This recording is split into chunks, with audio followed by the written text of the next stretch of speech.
경기는 이렇게 안 좋은데 주가는 왜 이렇게 높아? 이런 생각 우리가 많이 하게 됩니다. 실제로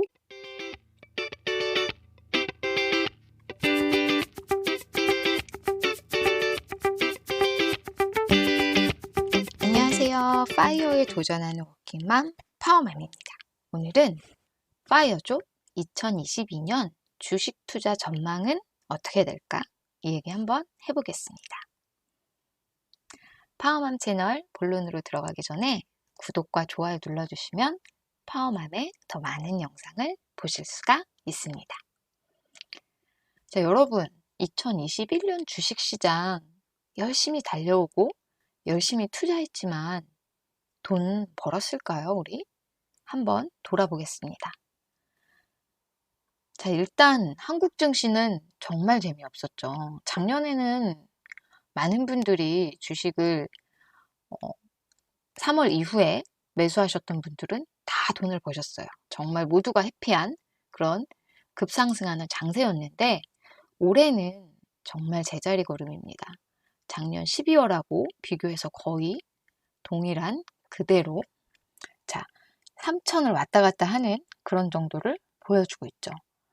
중간에 물론 3,300을 터치하기도 했는데 그 후로 깊은 또 하락을 겪고 있어서 하반기 국내 증시는 정말 어려웠다고 할 수 있습니다. 반면에 미국 증시는 상당히 연간으로 보면 수익률이 좋았습니다. 그런데 중간중간 이제 하락의 시기가 있었고 또 지금도 그런 시련의 구간을 겪고 있다 보니까 미국 주식에서 돈을 버신 분들도 있지만 또 손실을 보신 분들도 상당히 많으세요. 이를테면 너무 좋은 것 같아서 이렇게 뭐 고점에 들어가셨다가 이때 손절해 버리시거나 또 이때 고점에 다시 들어갔다가 또 이렇게 손절해 버리시거나 이런 식으로 투자를 하셨던 분들은 사실은 계좌가 마이너스가 되신 분들도 있을 거예요. 미국 주식을 하셨음에도 불구하고. 그래서 올해는 주식으로 돈 벌기 쉬웠다 어려웠다 얘기해 본다면 아마도 조금은 어려운 시기가 아니었나 이렇게 생각이 됩니다. 올해는 사실은 주식보다는 부동산 투자를 통해서 돈을 버신 분들이 더 많지 않을까 이렇게 생각이 됩니다. 그래서 이렇게 장이 어려울 때 저는 좀 거의 고전을 보면서 힌트를 얻어보려고 생각을 하는데요. 이번에는 우라가미 군유라는 일본의 이런 투자 구루가 또 계세요. 이분의 주식시장 흐름 읽는 법이라는 이런 책을 통해서 주식시장의 사계절 한번 볼 텐데요. 이 책은 1991년에 초판이 나온 30년이 넘은 그런 책인데 사실은 약간 텍스트처럼 많은 증권가에 계신 분들이 보시는 책인데 실제로 이 뭐 상세 종목이나 그런 투자 방법이나 지수 이런 건 다르지만 그런 시장의 흐름 같은 거는 사실은 크게 달라지지 않고 주식시장에서 반복해서 나타나고 있기 때문에 저희가 참고하기에 상당히 좋은 그런 주식 고전서 중에 하나라고 할 수 있습니다. 많은 분들이 추천하시는 책이죠. 네. 이 책에 보면 이제 경기순환과 주식시장에 대한 그런 그래프가 하나 나와요. 이제 이 그래프에서 보시면 금융장세를 지나고 주가가 살짝 조정을 받은 후에 실적장세로 갑니다. 이때는 경기 상승기죠. 그 후에 이제 역금융장세가 오면 긴축정책이 들어가면서 금융 긴축기가 오고 경기는 하강을 겪게 됩니다. 주가도 이렇게 떨어지게 되죠. 역실적 장세를 거치고 다시 또 주가 부양을 위해서 금융장세에 들어가게 되고 경기는 상승기를 갖게 되고 이런 흐름, 이걸 이제 사계절이라고 하는데요.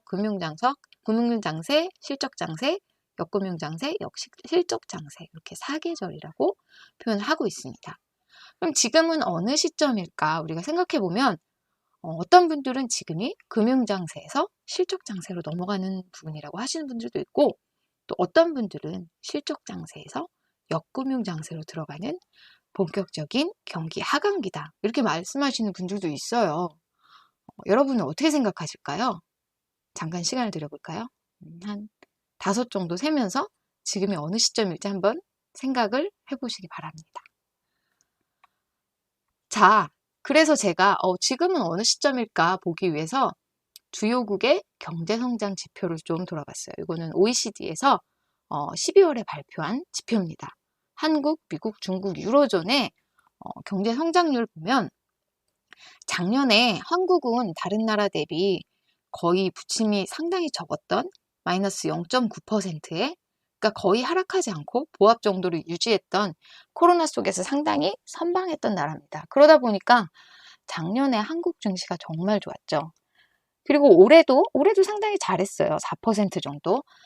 우리나라가 지금 이제까지 연평균 성장률 대략 2에서 3% 정도 예상됐었는데 작년에 그렇게 많이 떨어지지 않다 보니까 사실 기저효과도 좀 다른 나라 대비 적게 작용했다고 할 수 있죠.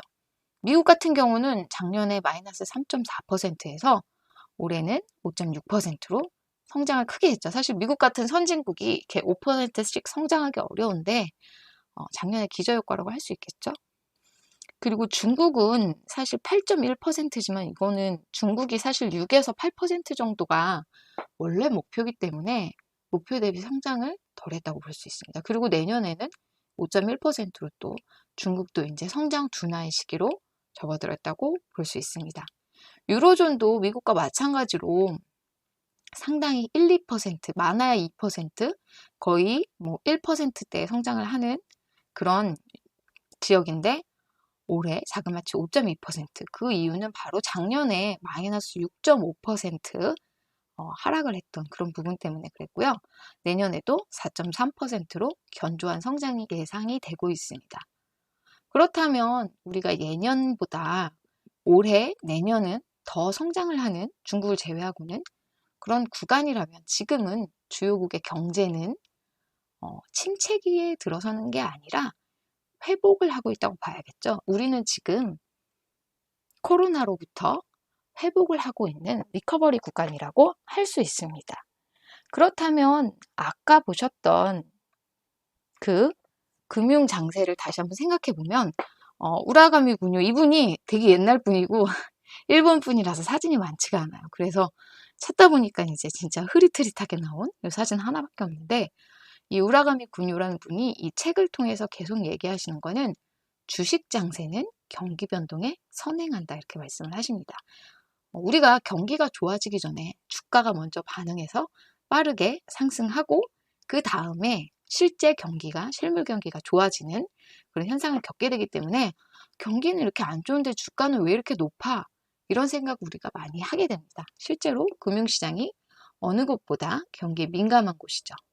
이걸 생각해 보면 자, 지금 리커버리 장세면 우리 시장은 지금 금융 장세와 실적 장세의 중간에 있는 약간의 조정기를 겪고 있다고 할 수 있겠죠. 현재 실제 금융 장세의 특징을 보시면 경기 활성화를 위해서 금융을 완화하고 주식시장이 반등하게 되고 경기 회복에 시간이 필요한 그런 시기입니다. 작년하고 올해 상반기 정도가 이런 금융 장세라고 할 수 있을 것 같고요. 올해 하반기가 중간에 그런 반락하는 시기. 하지만 급격하게 올랐기 때문에 조정을 받는 그런 시기가 아닐까 생각이 됩니다. 그리고 내년부터 내년 하반기 혹은 내년 한 2분기 정도부터 실적 장세가 오지 않을까 이렇게 기대를 하고 있는데요. 이 실적 장세의 시기는 사실 우리가 오미크론을 얼마나 빨리 이겨내고 또 이런 여행 호텔 부분이 본격적으로 다시 재개되고 또 많은 그 제조업체들이 설비 투자를 진행하게 되는 그 시점이 될 것 같고요. 이때는 경기 활황기고 기업의 실적이 최고조에 이르게 됩니다. 사실 올해도 기업의 실적들이 좋긴 했지만 모든 산업이 좋았다고 할 수는 없고 또 상당히 실적이 안 좋은 기업도 많았기 때문에 기업의 실적이 최고조에 이르는 실적 장세는 아직 오지 않았다고 보면 맞을 것 같고요. 또 이제까지 지속적으로 금리를 낮춰서 금융 완화를 많이 했는데 이제 테이퍼링도 시작됐고 또 내년부터 금리 인상을 예고하기 있기 때문에 금리와 주가가 동반 상승하는 실적 장세에 내년부터 본격적으로 진입하지 않을까 이렇게 기대하고 있습니다. 자, 그래서 결론적으로 2022년은 아마도 주식시장은 실적 장세로 예상이 되고요. 주가는 국내 미국 모두 오르지 않을까 생각이 됩니다. 근데 오름 폭이 어디가 더 클 것인지 이거는 사실은 전망하기가 어려운데 확실한 건 한국 시장은 오를 것 같다는 거죠. 왜냐하면 올해 횡보했기 때문에 내년에 또 본격적으로 기업들의 실적이 훨씬 좋아지고 경기가 풀릴 거가 거의 확실하기 때문에 내년에는 아마도 한국 증시 좋지 않을까 이렇게 기대를 해봅니다. 제가 이제 유튜브에서 몇 번 말씀드렸는데 저는 올해에는 미국 주식은 거의 팔지 않고 조금씩 모은 편이고요. 국내 주식은 이제 부침이 좀 있는 종목들, 정말 저점이라고 생각되는 몇 가지 종목들 위주로 좀 한 3개월 정도의 텀의 단타를 좀 치는 그런 형태로 투자를 했어요. 그리고 이제 그걸로 사실은 자산을 모은 건 주식보다는 부동산 자산을 좀 모은 한 해였습니다. 내년에는 어떻게 할 것이냐? 저는 지금 생각으로는 내년에는 부동산 자산 투자했던 거 일부를 수익화해서 주식을 좀 더 사는 그런 투자 형태가 되지 않을까 생각이 되고요. 내년에 뭐가 더 오를까 생각해 보면 저는 아마도 부동산보다는 주식이 더 오르지 않을까, 더 그게 효율적이지 않을까 이런 생각을 하고 있습니다. 이거는 또 내년에 다시 봐야겠지만 일단 지금으로서는 그렇게 되지 않을까 이렇게 기대를 하고 있습니다. 여러분도 한번 경제 뉴스들을 살펴보시고 여러분 주위의 실물 경제 살펴보시면서 내년에 나는 어떤 투자를 하면 좋을까 한번 생각해 보는 시간 가져보셨으면 좋겠습니다. 자, 여기까지 파이어에 도전하는 워킹맘 파워맘이었습니다. 파워맘 채널 더 많은 영상을 위해서 구독과 좋아요를 눌러주세요. 감사합니다.